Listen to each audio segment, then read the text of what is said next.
इतनी बड़ी घटना कोई फिल्म नहीं बना पाया, क्योंकि सत्य को दबाने का लगातार प्रयास हुई हमारे देश में। भारत विभाजन, जब हमने 14 अगस्त को एक हॉरर डे के रूप में याद करने के लिए तय किया, तो कई लोगों को बड़ी मुसीबत हो गई है। कैसे भूल सकता है देश? कभी कभी उसमें से तुम्हें तो सीखने को मिलता है। भारत विभाजन में ऑथेंटिक कोई फिल्म नहीं बनी, और इसलिए इन दिनों आपने देखा होगा कश्मीर फाइल फिल्म की चर्चा चल रही है। और जो लोग हमेशा फ्रीडम ऑफ एक्सप्रेशन के झंडे लेकर के घूमते हैं, वो पूरी जमात बौखला गई है पिछले 5-6 दिन से।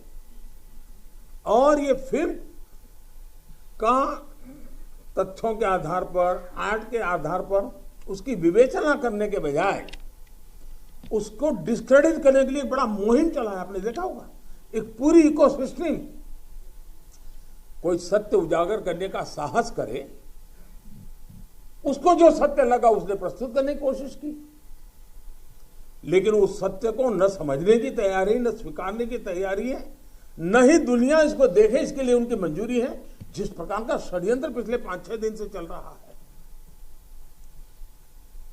मेरा विषय कोई फिल्म नहीं है, मेरा विषय है कि जो सत्य है उसको सही स्वरूप में देश के सामने लाना देश की भलाई के लिए होता है। उसके कुछ कई पहलू हो सकते हैं। किसी को एक चीज नजर आती है, किसी को दूसरी नजर आएगी। जिनको लगता है कि ये फिल्म ठीक नहीं हुआ, अपनी दूसरी फिल्म बनाए, कौन मना करता है?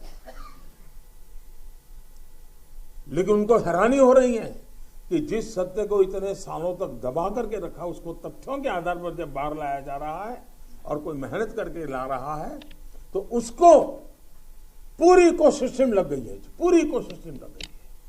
और ऐसे समय जो इतनी बड़ी घटना कोई फिल्म नहीं बना पाया, क्योंकि सत्य को दबाने का लगातार प्रयास हुई हमारे देश में। भारत विभाजन, जब हमने 14 अगस्त को एक हॉरर डे के रूप में याद करने के लिए तय किया, तो कई लोगों को बड़ी मुसीबत हो गई है।